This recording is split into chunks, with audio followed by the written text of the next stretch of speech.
संसार में प्रचलित सभी धर्म गीता की दूरस्थ प्रतिध्वनि मात्र हैं। भगवान महावीर, भगवान गौतम बुद्ध, गुरु नानक, कबीर इत्यादि के श्रद्धापूरित तप सिद्धांतों की उच्चतम अभिव्यक्ति गीता है। गीता के वे ही कैसेट सुमन आप सबके समक्ष आत्मदर्शनार्थ प्रस्तुत हैं।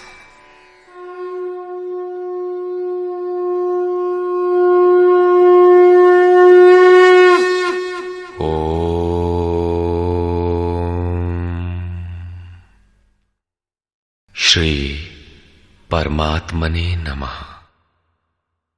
यथार्थ गीता, श्रीमद् भगवत गीता, अथ सप्तमोऽध्यायः। गत अध्यायों में गीता के मुख्य प्रायः सभी प्रश्न पूर्ण हो गए हैं। निष्काम कर्म योग, ज्ञान योग, कर्म और यज्ञ का स्वरूप और उसकी विधि, योग का वास्तविक स्वरूप और उसका परिणाम तथा अवतार, वर्ण संकर, सनातन आत्मस्थित महापुरुष के लिए भी लोक हितार्थ कर्म करने पर बल, युद्ध इत्यादि पर विशद चर्चा की गई। अगले अध्यायों में योगेश्वर श्री कृष्ण ने इन्हीं से संदर्भित अनेक पूरक प्रश्नों को लिया है, जिनका समाधान तथा अनुष्ठान आराधना में सहायक सिद्ध होगा।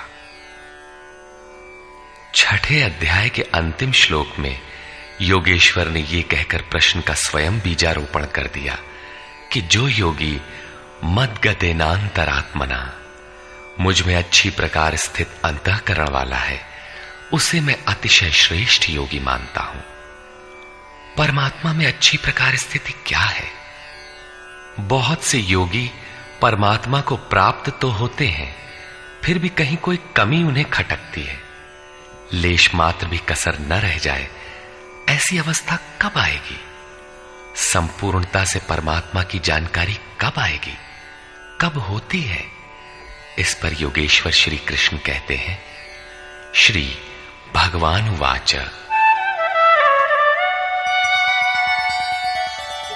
मय्यासक्तमनाः पार्थ योगं युञ्जन्मदाश्रयः असंशयं समग्रं मां यथा ज्ञास्यसि तच्छृणु। पार्थ, तू मुझ में आसक्त हुए मन वाला, बाहरी नहीं अपितु मदाश्रय अर्थात मेरे परायण होकर योग में लगा हुआ, छोड़कर नहीं, मुझको जिस प्रकार संशय रहित जानेगा उसको सुन, जिसे जानने के पश्चात लेश मात्र भी संशय न रह जाए। विभूतियों की उस समग्र जानकारी पर पुनः बल देते हैं। ज्ञानम तेहं सविज्ञानम इदं वक्ष्याम्यशेषतः यज्ज्ञात्वा नेह भूयोऽन्यत् ज्ञातव्यमवशिष्यते। मैं तेरे लिए इस विज्ञान सहित ज्ञान को संपूर्णता से कहूंगा। पूर्ति काल में यज्ञ जिसकी सृष्टि करता है, उस अमृत तत्व की प्राप्ति के साथ मिलने वाली जानकारी का नाम ज्ञान है। परम तत्व परमात्मा की प्रत्यक्ष जानकारी का नाम ज्ञान है। महापुरुष को एक साथ सर्वत्र कार्य करने की जो क्षमता मिलती है, वो विज्ञान है। कैसे वो प्रभु एक साथ सबके हृदय में कार्य करता है, किस प्रकार वो उठाता, बैठाता और प्रकृति के द्वंद्व से निकालकर स्वरूप तक की दूरी तय करा लेता है, उनकी इस कार्य प्रणाली का नाम विज्ञान है। इस विज्ञान सहित ज्ञान को संपूर्णता से कहूंगा, जिसे जानकर, सुनकर नहीं, संसार में और कुछ भी जानने योग्य नहीं रह जाएगा। मानने वालों की संख्या बहुत कम है।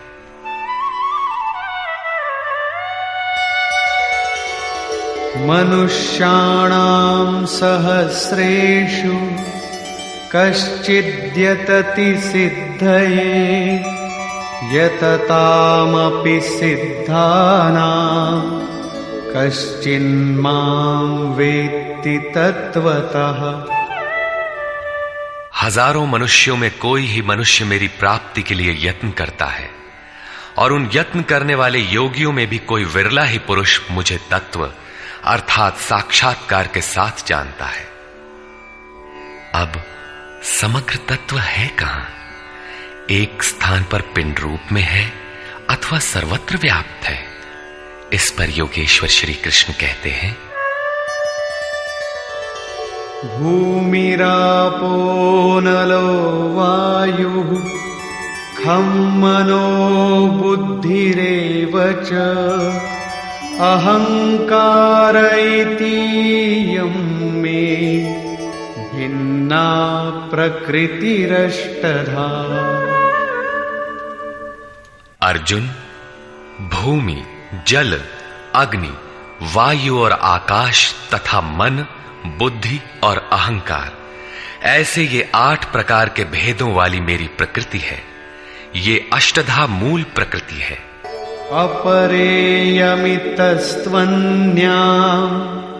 प्रकृतिं विद्धि मे परां जीवभूतां महाबाहो ययेदं धार्यते जगत्। इयम अर्थात ये 8 प्रकारों वाली तो मेरी अपरा प्रकृति है, अर्थात जड़ प्रकृति है। महाबाहु अर्जुन, इससे दूसरी को जीव रूप परा अर्थात चेतना प्रकृति जान, जिससे संपूर्ण जगत धारण किया हुआ है, वो है जीवात्मा। जीवात्मा भी प्रकृति के संबंध में रहने के कारण वो भी प्रकृति ही है। एतद्योनीनि भूतानि सर्वाणीत्युपधारय अहं कृत्स्नस्य जगतः प्रभवः प्रलयस्तथा। अर्जुन, ऐसा समझ के संपूर्ण भूत एतद्योनीनि, इन महाप्रकृतियों से परा और अपरा प्रकृतियों से ही उत्पन्न होने वाले हैं। यही दोनों एकमात्र योनि है। मैं संपूर्ण जगत की उत्पत्ति तथा प्रलय रूप हूं, अर्थात मूल कारण हूं। जगत की उत्पत्ति मुझसे है और प्रलय अर्थात विलय भी मुझ में है। जब तक प्रकृति विद्यमान है तब तक मैं ही उसकी उत्पत्ति हूं, और जब कोई महापुरुष प्रकृति का पार पा लेता है तब मैं ही महाप्रलय भी हूं, जो अनुभव में आता है। सृष्टि की उत्पत्ति और प्रलय के प्रश्न को मानव समाज ने कौतूहल से देखा है। विश्व के अनेक शास्त्रों में इसे किसी न किसी तरह समझने का प्रयास चला आ रहा है। कोई कहता है प्रलय में संसार डूब जाता है, तो किसी के अनुसार सूर्य इतना नीचे आ जाता है कि पृथ्वी जल जाती है। कोई इसी को कयामत कहता है कि इसी दिन सबका फैसला सुनाया जाता है, तो कोई नित्य प्रलय नैमित्तिक प्रलय की गणना में व्यस्त है। किंतु योगेश्वर श्री कृष्ण के अनुसार प्रकृति अनादि है, परिवर्तन होते रहे हैं, किंतु ये नष्ट कभी नहीं हुई। भारतीय धर्म ग्रंथों के अनुसार मनु ने प्रलय देखा था। इसके साथ 11 ऋषियों ने मत्स्य की सींग में नाव बांधकर हिमालय के एक उत्तुंग शिखर की शरण ली थी। लीलाकार श्री कृष्ण के उपदेशों एवं जीवन से संबंधित उनके समकालीन शास्त्र भागवत में मृकंड मुनि के पुत्र मार्कंडेय जी द्वारा प्रलय का आंखों देखा हाल प्रस्तुत है। वे हिमालय के उत्तर में पुष्पभद्रा नदी के किनारे रहते थे।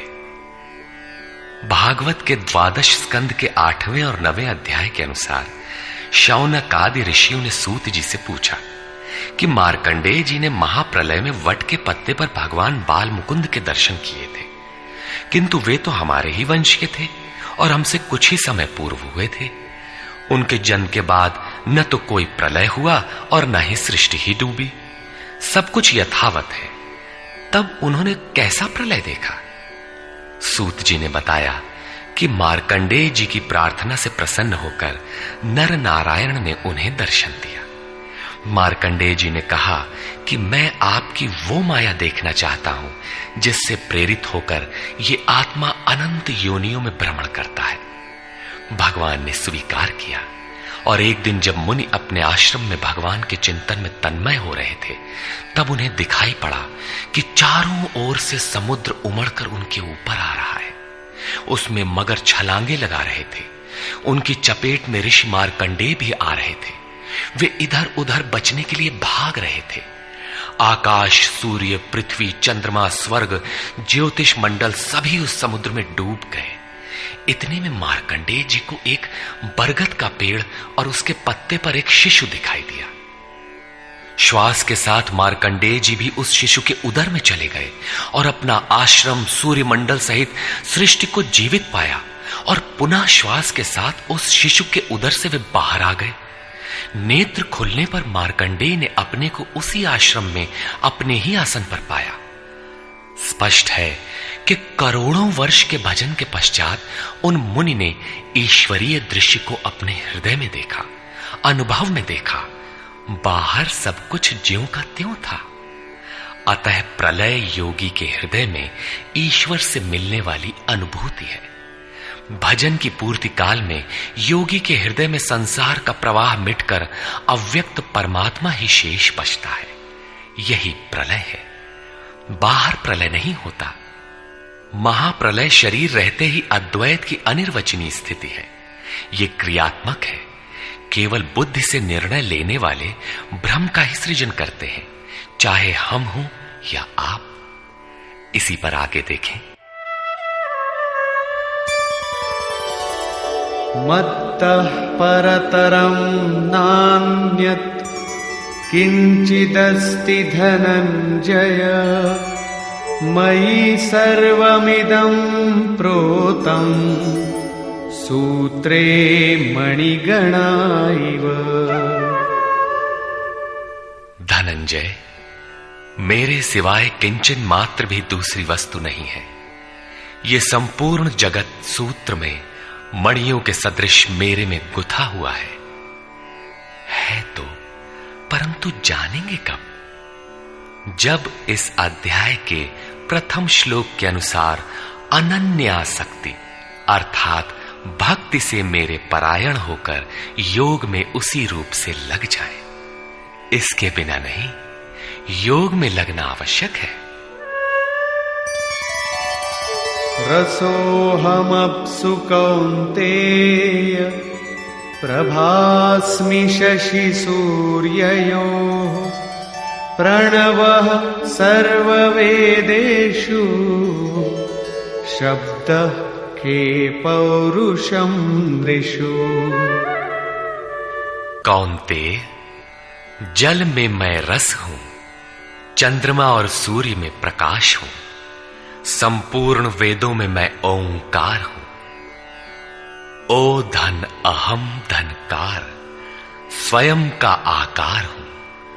आकाश में शब्द और पुरुषों में पुरुष तत्व हूं, तथा मैं पुण्यो गंधः पृथिव्यां च तेजश्चास्मि विभावसौ जीवनं सर्वभूतेषु तपश्चास्मि तपस्विषु। पृथ्वी में पवित्र गंध और अग्नि में तेज हूं, संपूर्ण जीवों में उनका जीवन हूं और तपस्वियों में उनका तप हूं। बीजं मां सर्वभूतानां विद्धि पार्थ सनातनम् बुद्धिर्बुद्धिमतामस्मि तेजस्तेजस्विनामहम्। पार्थ, तू संपूर्ण भूतों का सनातन कारण अर्थात बीज मुझे ही जान। मैं बुद्धिमानों की बुद्धि और तेजस्वियों का तेज हूं। इसी क्रम में योगेश्वर श्री कृष्ण कहते हैं, बलं बलवतां चाहं कामरागविवर्जितं धर्माविरुद्धो भूतेषु कामोऽस्मि भरतर्षभ। हे भरत श्रेष्ठ अर्जुन, मैं बलवानों का कामना और आसक्ति रहित बल हूं। संसार में सब बलवान ही तो बनते हैं। कोई दंड बैठक लगाता है, कोई परमाणु इकट्ठा करता है, किंतु नहीं, श्री कृष्ण कहते हैं कि काम और राग से परे जो बल है वो मैं हूं, वही वास्तविक बल है। सब भूतों में धर्म के अनुकूल कामना मैं हूं। परब्रह्म परमात्मा ही एकमात्र धर्म है जो सबको धारण किए हुए है। जो शाश्वत आत्मा है वही धर्म है। जो उससे अविरोध रखने वाली कामना है मैं हूं। आगे भी श्री कृष्ण ने कहा कि अर्जुन, मेरी प्राप्ति के लिए इच्छा कर। सब कामनाएं तो वर्जित हैं, किंतु उस परमात्मा को पाने की कामना आवश्यक है, अन्यथा आप साधन कर्म में प्रवृत्त नहीं होंगे। ऐसी कामना भी मेरी ही देन है। ये चैव सात्विका भावा राजसास्तामसाश्च ये मत्त एवेति तान् विद्धि नत्वहं तेषु ते मयि। और भी जो सत्वगुण से उत्पन्न होने वाले भाव हैं, जो रजोगुण और तमोगुण से उत्पन्न होने वाले भाव हैं, उन सब को तुम मुझसे ही उत्पन्न होने वाले हैं ऐसा जान। परंतु वास्तव में उनमें मैं और वे मेरे में नहीं हैं, क्योंकि न मैं उनमें खोया हूं और न वे ही मुझ में प्रवेश कर पाते हैं। क्योंकि मुझे कर्म से स्पृहा नहीं है, मैं निर्लेप हूं, मुझे इनमें कुछ पाना नहीं है, इसलिए मुझ में प्रवेश नहीं कर पाते। ऐसा होने पर भी जिस प्रकार आत्मा की उपस्थिति से ही शरीर को भूख प्यास लगती है, आत्मा को अन्न अथवा जल से कोई प्रयोजन नहीं है, उसी प्रकार प्रकृति परमात्मा की उपस्थिति में ही अपना कार्य कर पाती है। परमात्मा उसके गुण और कार्यों से निर्लेप रहता है। त्रिभिर्गुणमयैर्भावैः एभिः सर्वमिदं जगत् मोहितं नाभिजानाति मामेभ्यः परमव्ययम्। सात्विक, राजस और तामस, इन तीन गुणों के कार्य रूप भावों से यह सारा जगत मोहित हो रहा है। इसलिए लोग इन तीनों गुणों से परे मुझ अविनाशी को तत्व से भली प्रकार नहीं जानते। मैं इन तीनों गुणों से परे हूं, अर्थात जब तक अंश मात्र भी गुणों का आवरण विद्यमान है तब तक कोई मुझे नहीं जानता। उसे अभी चलना है, वो राही है। और दैवी ह्येषा गुणमयी मम माया दुरत्यया मामेव ये प्रपद्यन्ते मायामेतान्तरन्ति ते।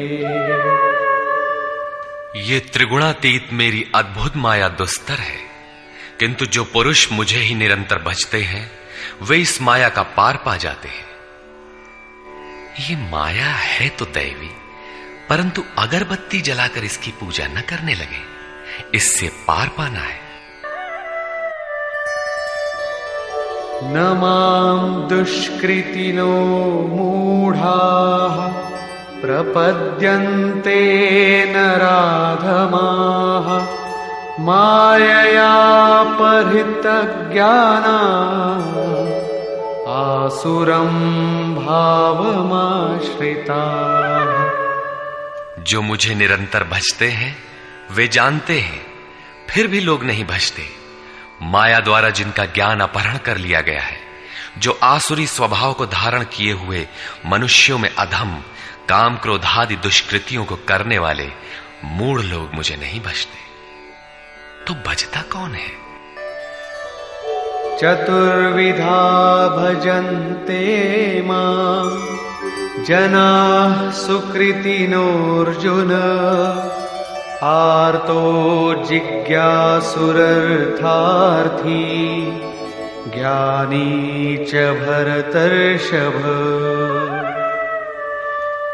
हे भरत श्रेष्ठ अर्जुन, सुकृतिनः उत्तम अर्थात नियत कर्म, अर्थात जिसके परिणाम में श्रेय की प्राप्ति हो उसको करने वाले, अर्थार्थी अर्थात सकाम, आर्तः अर्थात दुख से छूटने की इच्छा वाले, जिज्ञासु अर्थात प्रत्यक्ष रूप से जानने की इच्छा वाले, और ज्ञानी अर्थात जो प्रवेश की स्थिति में है। इन चारों प्रकार के भक्तजन मुझे भजते हैं। अर्थ वो वस्तु है जिससे हमारे शरीर अथवा संबंधों की पूर्ति हो। इसलिए अर्थ, कामनाएं सब कुछ पहले तो भगवान द्वारा पूर्ण होती है। भगवान श्री कृष्ण कहते हैं कि मैं ही पूर्ण करता हूं, किंतु इतना ही वास्तविक अर्थ नहीं है। आत्मिक संपत्ति ही स्थिर संपत्ति है, यही अर्थ है। सांसारिक अर्थ की पूर्ति करते करते भगवान वास्तविक अर्थ आत्मिक संपत्ति की ओर बढ़ा देते हैं, क्योंकि वे जानते हैं कि इतने ही से मेरा भक्त सुखी नहीं होगा। इसलिए वे आत्मिक संपत्ति भी उसे देने लगते हैं। लोक लाहु परलोक निबाहु, लोक में लाभ और परलोक में निर्वाह, ये दोनों भगवान की वस्तु हैं। अपने भक्त को खाली नहीं छोड़ते। आर्त, जो दुखी हो, जिज्ञासु, समग्रता से जानने की इच्छा वाले जिज्ञासु मुझे भजते हैं। साधना की परिपक्व अवस्था में दिग्दर्शन अर्थात प्रत्यक्ष दर्शन की अवस्था वाले ज्ञानी भी मुझे भजते हैं। इस प्रकार 4 प्रकार के भक्त मुझे भजते हैं, जिनमें ज्ञानी श्रेष्ठ है, अर्थात ज्ञानी भी भक्त ही है। इन सब में भी तेषां ज्ञानी नित्ययुक्त एकभक्तिर्विशिष्यते प्रियो हि ज्ञानिनोत्यर्थम् अहं स च मम प्रियः। अर्जुन, उनमें भी नित्य मुझ में एक ही भाव से स्थित अनन्य भक्ति वाला ज्ञानी विशिष्ट है, क्योंकि साक्षात्कार के सहित जानने वाले ज्ञानी को मैं अत्यंत प्रिय हूं और वो ज्ञानी भी मुझे अत्यंत प्रिय है। वो ज्ञानी मेरा ही स्वरूप है। उदाराः सर्व एवैते ज्ञानी त्वात्मैव मे मतम् आस्थितः स हि युक्तात्मा मामेवानुत्तमां गतिम्।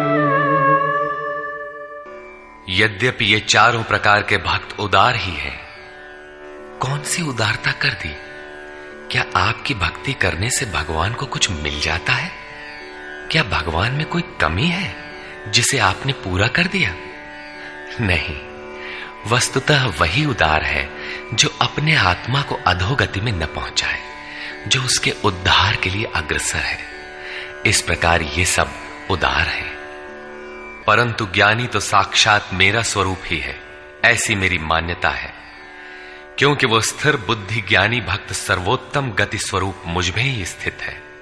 अर्थात वो मैं हूं, वो मुझ में है, मुझ में और उसमें कोई अंतर नहीं है। इसी पर पुनः बल देते हैं। बहूनां जन्मनामन्ते ज्ञानवान् मां प्रपद्यते वासुदेवः सर्वमिति समहात्मा सुदुर्लभः। अभ्यास करते करते बहुत जन्मों के अंत के जन्म में, प्राप्ति वाले जन्म में साक्षात्कार को प्राप्त हुआ ज्ञानी सब कुछ वासुदेव ही है। इस प्रकार मेरे को भजता है। वो महात्मा अति दुर्लभ है। वो किसी वासुदेव की प्रतिमा नहीं गढ़वाता, बल्कि अपने भीतर ही उस परम देव का वास पाता है। उसी ज्ञानी महात्मा को श्री कृष्ण तत्वदर्शी भी कहते हैं। इन्हीं महापुरुषों से बाहर समाज में कल्याण संभव है। इस प्रकार के प्रत्यक्ष तत्वदर्शी महापुरुष श्री कृष्ण के शब्दों में अति दुर्लभ है। जब श्रेय और प्रेय अर्थात मुक्ति और भोग दोनों ही भगवान से मिलते हैं, तब तो सभी को एकमात्र भगवान का भजन करना चाहिए। फिर भी लोग उन्हें नहीं भजते। क्यों? श्री कृष्ण के ही शब्दों में, कामैस्तैस्तैर्हितज्ञानाः प्रपद्यन्तेऽन्यदेवताः तन्तन्नियममास्थाय प्रकृत्या नियताः स्वया। वो तत्वदर्शी महात्मा अथवा परमात्मा ही सब कुछ है। लोग ऐसा समझ नहीं पाते, क्योंकि भोगों की कामनाओं द्वारा लोगों का विवेक अपहरण कर लिया गया है। इसलिए वे अपनी प्रकृति अर्थात जन्म जन्मांतरों से अर्जित संस्कारों के स्वभाव से प्रेरित होकर मुझ परमात्मा से भिन्न अन्य देवताओं और उनके लिए प्रचलित नियमों की शरण लेते हैं। यहां अन्य देवता का प्रसंग पहली बार आया है। यो यो यां यां तनुं भक्तः श्रद्धयार्चितुमिच्छति तस्य तस्याचलां श्रद्धां तामेव विदधाम्यहम्। जो सकामी भक्त जिस जिस देवता के स्वरूप को श्रद्धा से पूजना चाहता है, मैं उसी ही देवता के प्रति उसकी श्रद्धा को स्थिर करता हूं।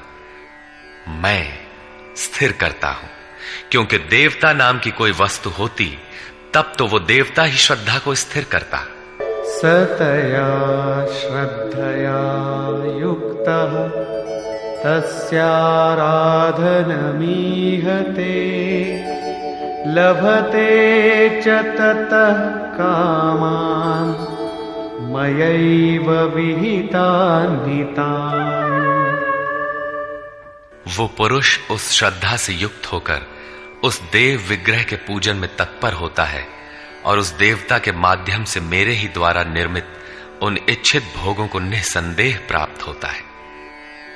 भोग कौन देता है? मैं ही देता हूं। उसकी श्रद्धा का परिणाम है भोग, न कि किसी देवता की देन। किंतु वो फल तो पा ही लेता है, फिर इसमें बुराई क्या है? इस पर कहते हैं, अन्तवत्तु फलं तेषां तद्भवत्यल्पमेधसां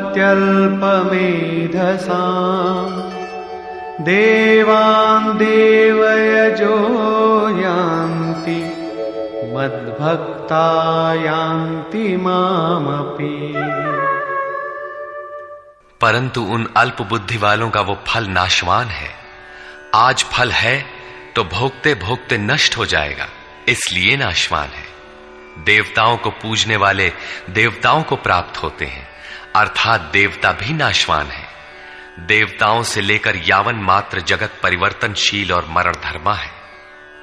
मेरा भक्त मुझे ही प्राप्त होता है, जो अव्यक्त है, नैष्ठिकीम परम शांति पाता है।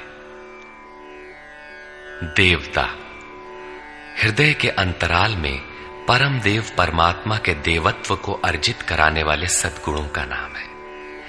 थी तो ये अंदर की वस्तु, किंतु कालांतर में लोगों ने भीतर की वस्तु को बाहर देखना प्रारंभ कर दिया।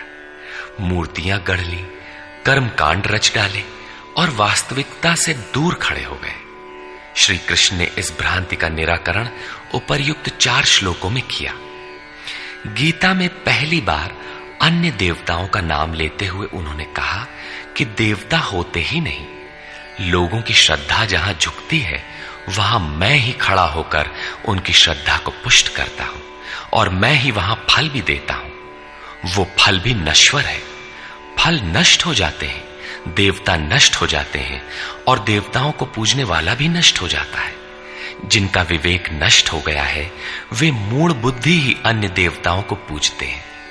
श्री कृष्ण तो यहां तक कहते हैं कि अन्य देवताओं को पूजने का विधान ही अयुक्ति संगत है।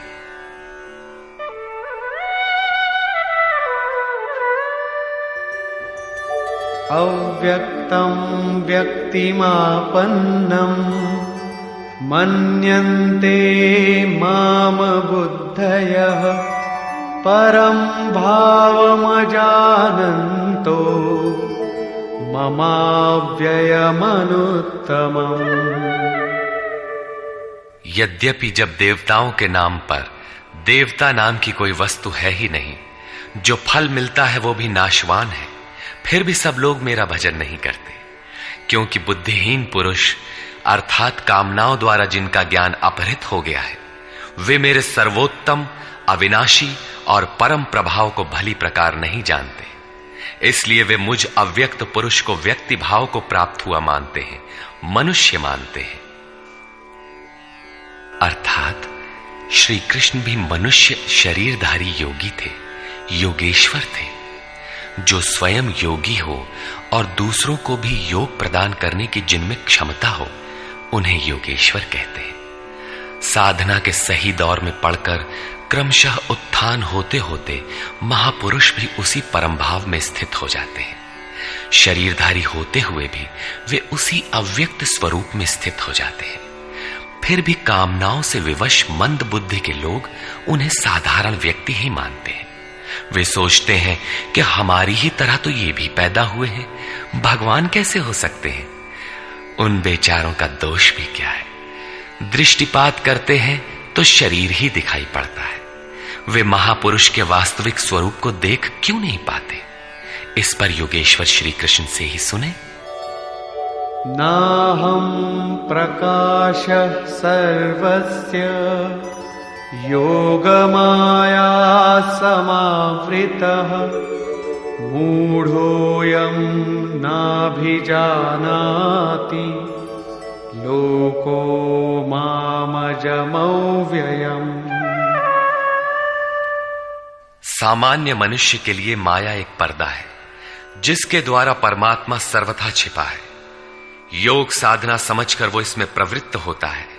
इसके पश्चात योग माया अर्थात योग क्रिया भी एक आवरण ही है। योग का अनुष्ठान करते करते उसकी पराकाष्ठा योगारूढ़ता आ जाने पर वो छिपा हुआ परमात्मा विदित होता है। योगेश्वर कहते हैं कि मैं अपनी योग माया से ढका हुआ हूं। केवल योग की परिपक्व अवस्था वाले ही मुझे यथार्थ देख सकते हैं। मैं सबके लिए प्रत्यक्ष नहीं हूं। इसलिए ये अज्ञानी मनुष्य मुझ जन्म रहित अर्थात जिसे अब जन्म नहीं लेना है, अविनाशी अर्थात जिसका नाश नहीं होना है, अव्यक्त स्वरूप अर्थात जिसे पुनः व्यक्त नहीं होना है, को नहीं जानता। अर्जुन भी श्री कृष्ण को अपनी ही तरह मनुष्य मानता था। आगे उन्होंने दृष्टि दिया तो अर्जुन गिड़गिड़ाने लगा, प्रार्थना करने लगा। वस्तुतः अव्यक्त स्थित महापुरुष को पहचानने में हम लोग प्रायः अंधे ही हैं। आगे कहते हैं, वेदाहं समतीतानि वर्तमानानि चार्जुन भविष्याणि च भूतानि मां तु वेद न कश्चन।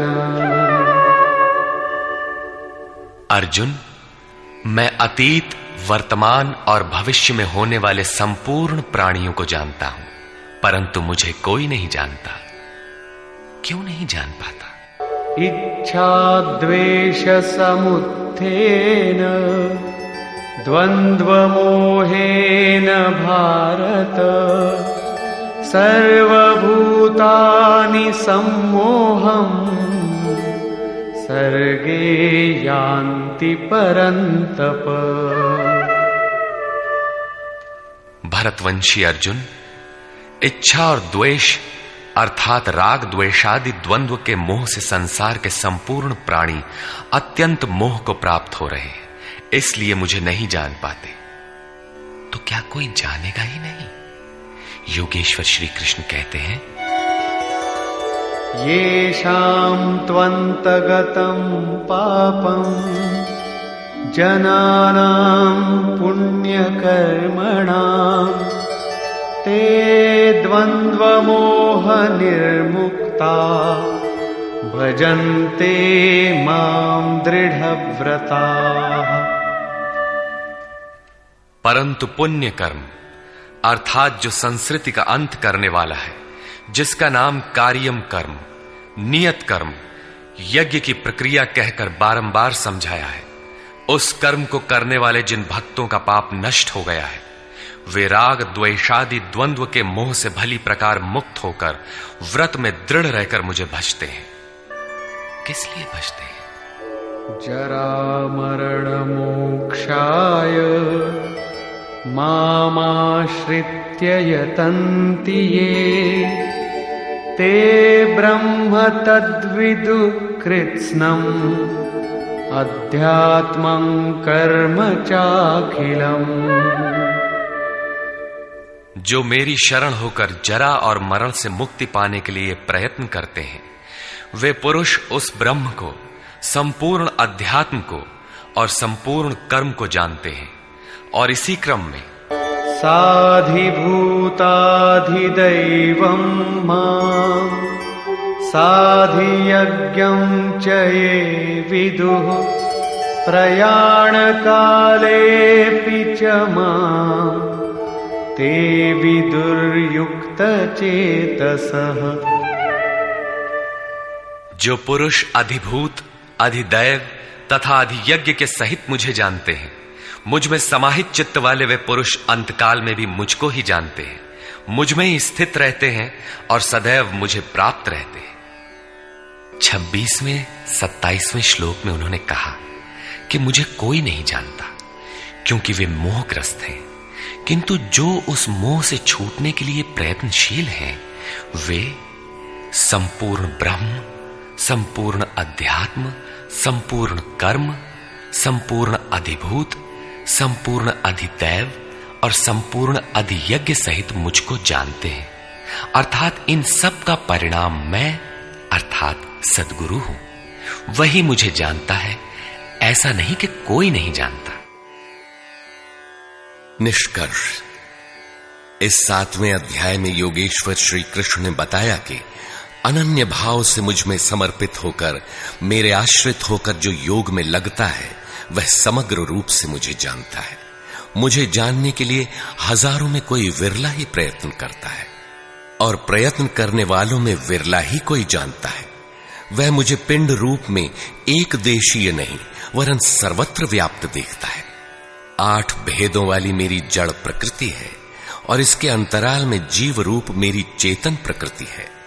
इन्हीं दोनों के संयोग से पूरा जगत खड़ा है। तेज और बल मेरे ही द्वारा है। राग और काम से रहित बल तथा धर्मानुकूल कामना भी मैं ही हूं। जैसा कि सब कामनाएं तो वर्जित है, लेकिन मेरी प्राप्ति के लिए कामना कर, ऐसी इच्छा का अभ्युदय होना मेरा ही प्रसाद है। केवल परमात्मा को पाने की कामना ही धर्मानुकूल कामना है। श्री कृष्ण ने बताया कि मैं तीनों गुणों से अतीत हूं, परम का स्पर्श करके परम भाव में स्थित हूं, किंतु भोगासक्त मूढ़ पुरुष सीधे मुझे न भजकर अन्य देवताओं की उपासना करते हैं, जबकि वहां देवता नाम का कोई है ही नहीं।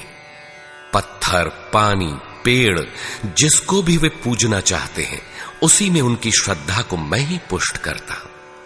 उसकी आड़ में खड़ा होकर मैं ही फल देता हूं, क्योंकि न वहां कोई देवता है, न किसी देवता के पास कोई भोग ही है। लोग मुझे साधारण व्यक्ति समझकर नहीं भजते, क्योंकि मैं योग प्रक्रिया द्वारा ढका हुआ हूं।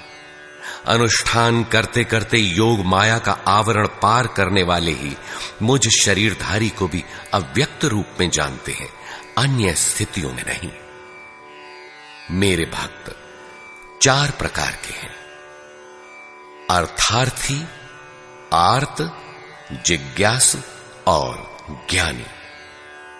चिंतन करते करते अनेक जन्मों के अंतिम जन्म में प्राप्ति वाला ज्ञानी मेरा ही स्वरूप है। अर्थात अनेक जन्मों से चिंतन करके उस भगवत स्वरूप को प्राप्त किया जाता है। राग द्वेष के मोह से आक्रांत मनुष्य मुझे कदापि नहीं जान सकते, किंतु राग द्वेष के मोह से रहित होकर जो नियत कर्म अर्थात जिसे संक्षेप में आराधना कह सकते हैं का चिंतन करते हुए जरा मरण से छूटने के लिए प्रयत्नशील हैं, वे पुरुष संपूर्ण रूप से मुझे जान लेते हैं। वे संपूर्ण ब्रह्म को, संपूर्ण आध्यात्म को, संपूर्ण अधिदैव को, संपूर्ण कर्म को और संपूर्ण यज्ञ के सहित मुझे जानते हैं। वे मुझ में प्रवेश करते हैं और अंतकाल में भी मुझको ही जानते हैं, अर्थात फिर कभी वे विस्मृत नहीं होते। इस अध्याय में परमात्मा की समग्र जानकारी का विवेचन है। अतः ओम तत्सदिति श्रीमद्भगवद्गीतासूपनिषत्सु ब्रह्म विद्यायाम योग शास्त्रे श्री कृष्णार्जुन संवादे समग्र बोधः नाम सप्तमोऽध्यायः। इस प्रकार स्वामी अड़गड़ानंद कृत श्रीमद् भगवद गीता के भाष्य यथार्थ गीता का 7वां अध्याय पूर्ण होता है। हरि ओम तत्सत।